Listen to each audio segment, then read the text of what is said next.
Okay, so let's name this thing. Naming your sleep brand can be a little daunting. I don't know about you, but if you've ever sat down with a blank piece of paper, having something from scratch can be a little difficult. I'm a fan of a sports team that recently had to change their name. And you look at the list of names that they proposed and they all sound ridiculous. There's no history behind them. There's no shared experiences behind them. It can be really difficult to understand those things and piece something together from scratch without having that history. That taught me that brand names don't mean a whole lot unless there's a lot behind them.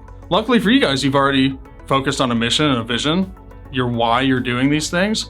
That is going to be the history and the foundation for naming the sleep brand. Keeping the name simple, keeping it short and memorable, all ties into how you want people to feel about your brand. When it comes to what to name your sleep brand, there's really only 2 requirements that we recommend.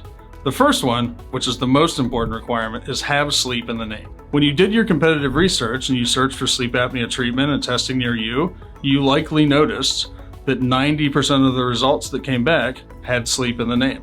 Part of that is appeasing Google and appeasing the SEO requirements. When somebody types something in for sleep treatment or sleep apnea testing, sleep is in their query, so they're automatically getting a little bit of a leg up there. But also, it's part of the entire industry. Unfortunately, you have to kind of keep up with the Joneses on how you name your brand and what competes in your local market, because if you name it something really snappy and cool that sounds like a tech company, but it doesn't have sleep in the name or infer that you're a sleep expert, it's going to have a hard time competing. So you have to keep that in mind through this entire process. We are sleep experts. Having that front and center in your brand name is going to really help you out long term and be a key aspect. The second portion of it is adding some localization to you. This is a little bit of a softer requirement and a little bit of a delicate balance. If you're in a large city like Dallas or like Atlanta or LA, nobody's just searching using the large business name. They're going to be searching with their local area around them. So I live in Carrollton, Texas, which is north of Dallas. So if I was looking for sleep apnea treatment near me, I would type in Carrollton. I'm not typing in Dallas because Dallas could be 45 minutes apart from each other. Specializing your business name to include the local area that you really want to specialize in is location specific, but can be really smart. If you're in a more rural area or a smaller town, using the city name or the state name or region name may serve you as well. So think about how far your average patient would be willing to drive. We find that sleep patients are willing to travel a little bit further than a dental patient because it's a specialized service. But there's also kind of a point of diminishing returns and understanding your local area to know if they'll really do that. Using Dallas again as an example, if I searched for a dentist that was completely on the other side of the city from me, that's going to be out of question that I would be able to go to them. But if I was in Wyoming, I may travel across the entire state to get there.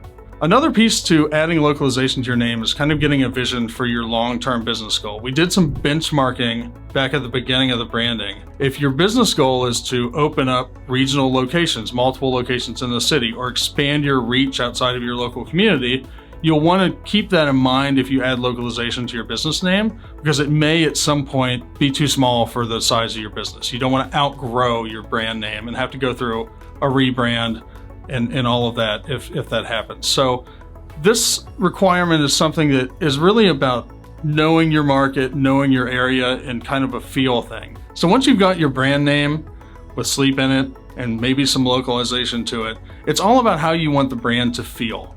If you want to have a common theme that hits people as soon as they see your brand name, like holistic care or rescuing or anything like that, you can start that process and that theme when you're naming your business. So when someone sees your listing online, gets a business card, sees a letterhead, they understand kind of what you're all about in a really short and succinct way. That can sometimes be a little bit challenging, but if you think about how you want to position your services and the way you want to talk to your patients, you can start building on those themes and really take that to the next level and bring it all the way through.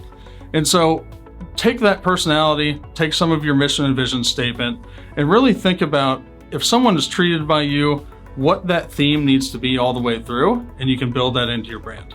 Once you've named your practice, now it's time to start building the rest of the elements of your sleep brand. This all starts with the logo. You want to connect your brand pillars in a way that connects both with your patients and your staff and really yourself.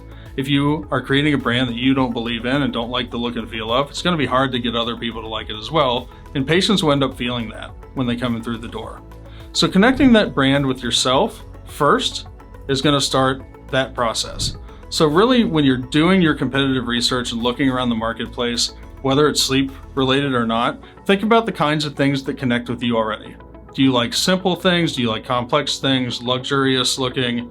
All of those things can kind of be weaved into a build for your logo and for your brand, and start thinking about connecting that with the mission and the vision that you've already set for your brand. Building a logo is one of the most researched aspects of brand building. How do you make a logo connect with somebody in every format? There are 4 simple pillars that we recommend when you're going through this process. And the first one is keeping it simple. Think about logos that are world famous. Apple, Target, Amazon. There's not a whole lot going on there, but it's really connecting and really unique. The second one is making it memorable. Using Target and Apple again as an example, this is just a Target and just an Apple, but it means so much more. It's memorable. It's easy to know exactly when you see a MacBook, you know that's an Apple because you see the Apple right on there. It's easy to remember. The third pillar is making it versatile. You need to think about your logo and scale. Think about it as large as a billboard or small as a postage stamp. Having something that can be easily digestible and easily connecting to your patients in various formats is key. You have to think about, for your website and digital traffic, 50 to 70% of the people that are going to come to you are going to be coming from a mobile device. So the logo is going to be really small. You want to avoid having something with an extremely long business name or fine and intricate art, or a long business name and a long tagline. All of those things are going to scale poorly down to small formats. The final piece is, if you do have a larger business name or a larger tagline, is a smart use of negative space. My favorite use of negative space in the branding world is the FedEx logo. Someone pointed this out to me one time, and I never saw it the same again. If you look at the FedEx, in the middle between Fed and X, the negative space between the D and the E is an arrow. So it's showing you kind of subconsciously that they're moving your things forward because they're a delivery company. That negative space is an extreme example, but using negative space in a smart way for your logo can help it scale and be memorable in the various formats that you're going to present it. When you start building out your color palette for your sleep practice, this is an area where you can help stand out from the crowd. You don't have to follow the industry standards and the blues and greens if you don't want to. You can put your own spin on things. There's a psychological sentiment behind each color. If you like red and purple, that indicates luxury and power, or maybe something a little softer like yellow and white and pink. Those are all associated with healing and calmness and happiness. When you're taking a look around, doing your competitor research, you'll kind of get some ideas on what connects best with you and a vision for what you want to do with the practice.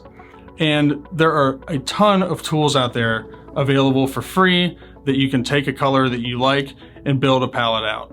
Those palettes really can shape your logo design, they can shape the design of your website, and sticking to a palette that has a nice contrast between areas where you are going to be highlighting things like buttons on your website or underlines or big color blocks on your stationery.